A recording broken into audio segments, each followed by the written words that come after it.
Terms aberrancy or aberrant conduction refer to any situation in which a depolarization wave is conducted through cardiac tissue outside established pathways. We've come across many examples of aberrant conduction throughout this course, both within the atria and ventricles.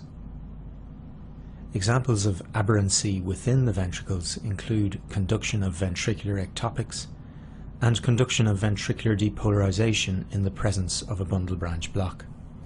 In these situations, aberrant conduction within the ventricles results in altered QRS complex morphology, with widening of the complexes beyond the upper limit of normal duration as the depolarization wave spreads slowly by direct cell-to-cell contact outside the conducting system. There are other causes of aberrancy within the ventricles which you need to be aware of.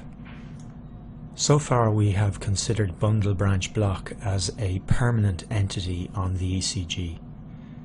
It is possible, however, for conduction in one of the branches of the bundle of His to fail on an intermittent or transient basis. This form of aberrant conduction can be very important when diagnosing arrhythmias.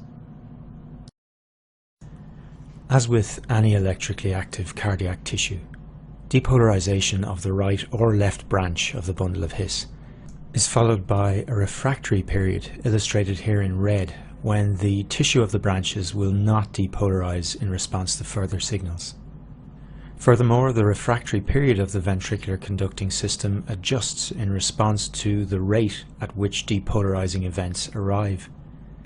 Specifically, the refractory period of the left and right bundle branches become more prolonged as the heart rate slows. Also, as illustrated here, the left and right bundles have slightly different electrical properties, with the right bundle branch having a longer refractory period than the left. And this difference becomes more pronounced at lower heart rate.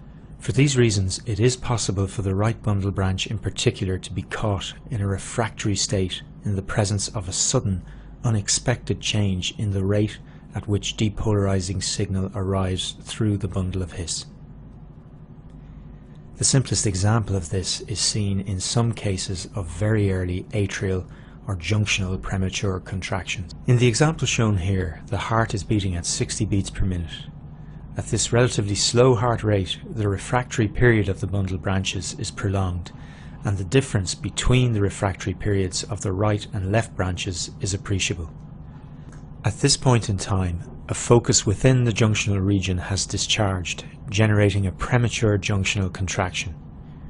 However, note that the premature discharge has occurred at a time when a region of the right bundle branch is still in a state refractory to transmission of depolarization.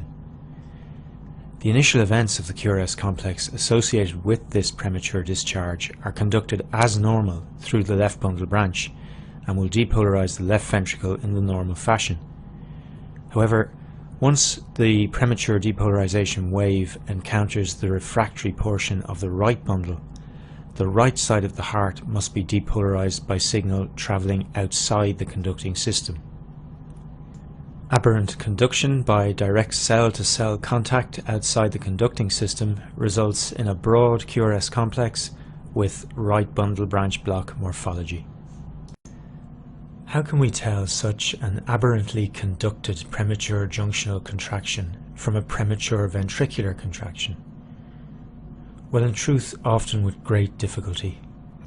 However, as the initial events of ventricular depolarization occur as normal, the initial portion of the QRS complex of an aberrantly conducted premature junctional or premature atrial contraction will often be identical to the initial period of the preceding normal complexes. If the block is close to the AV node, this initial period can be very short. In practice, if a wide premature QRS complex is initiated in the same direction as the normal complexes, and this is observed in several leads, it is likely to represent an aberrantly conducted premature atrial or junctional contraction. If the complex is initiated in the opposite direction, it is likely to represent a premature ventricular contraction. Transient aberrant conduction may also be observed in atrial fibrillation. You will remember that in this arrhythmia, the transmission of atrial depolarization events into the ventricles is chaotic, resulting in a ventricular rate that varies unpredictably with time.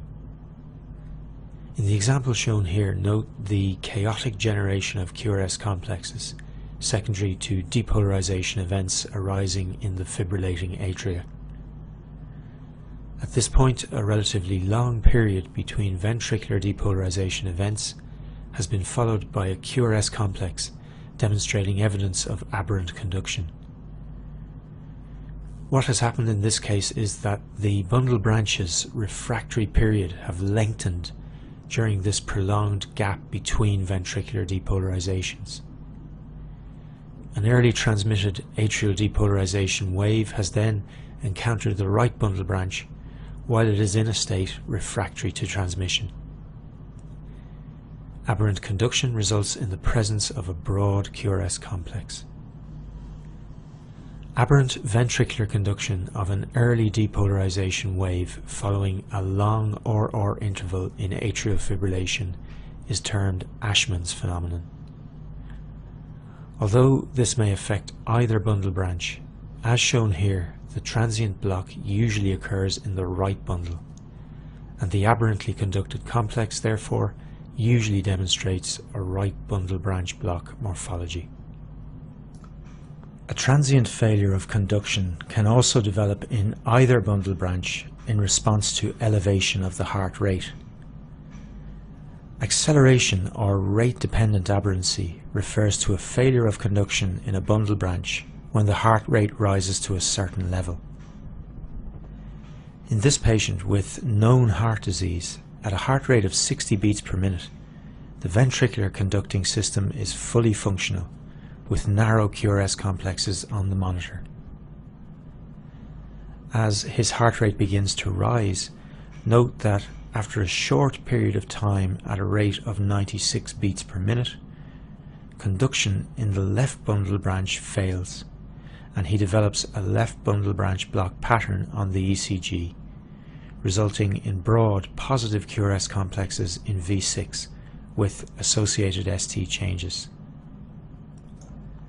Acceleration-dependent aberrancy can be observed in normal hearts at extremely high heart rates. However, it is usually a marker of organic heart disease, and in such individuals can be observed at surprisingly low heart rates. In individual patients, it may be triggered on reaching a given heart rate, or may be dependent on the time spent at a higher heart rate. You will appreciate its importance. Patients with organic heart disease are subject to arrhythmias.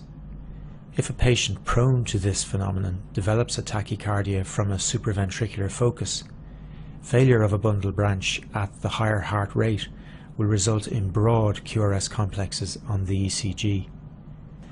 Differentiating such an aberrantly conducted SVT from a ventricular tachycardia is important, as in hemodynamically stable patients, the treatment of these arrhythmias differs.